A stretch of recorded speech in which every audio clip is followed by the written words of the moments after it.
Council seeks permission to proceed with the third rebuttal. Much obliged, Your Lordship.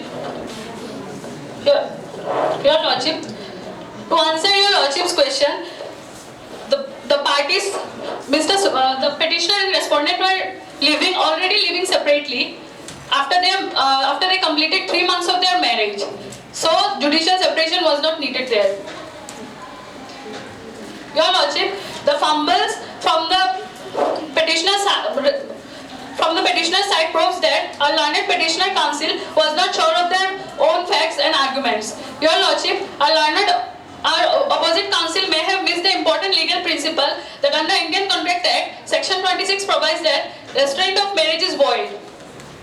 The petitioner's side was repeatedly questioned the remarriage and tried to take advantage of the fact.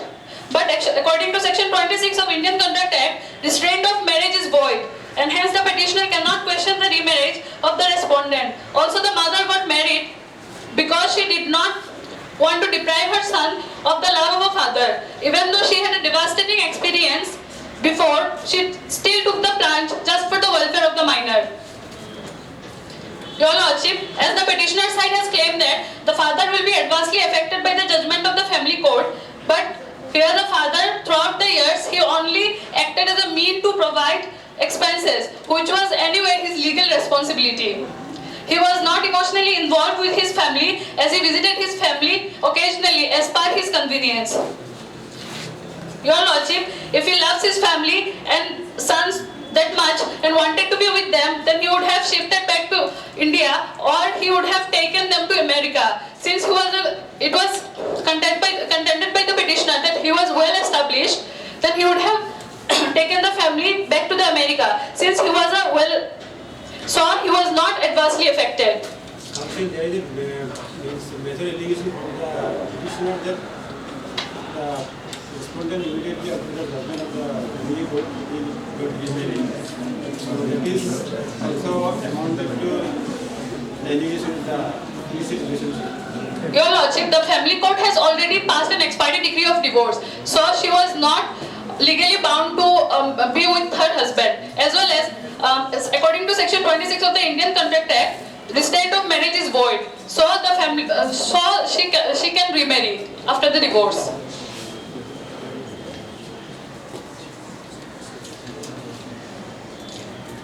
As the petitioner side has stated that the cruelty is mere exaggeration and hence it is not a valid ground, but the petitioner filed a restitution of conjugal right and before that he has alleged the respondent of having illicit relationship with another person, and these facts caused a reasonable apprehension in the mind of the respondent that if the restitution of conjugal right is granted to the petitioner, then he might use it against her in the future.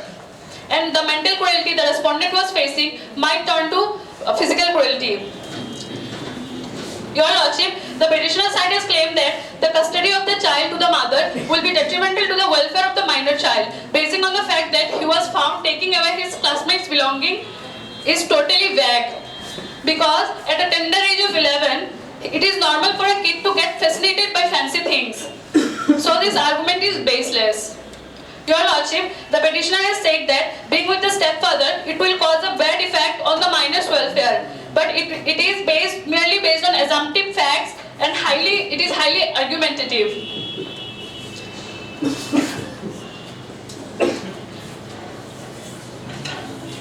Your Lordship, the fumbles itself prove that a learned petitioner counsel was not sure of their own facts and arguments.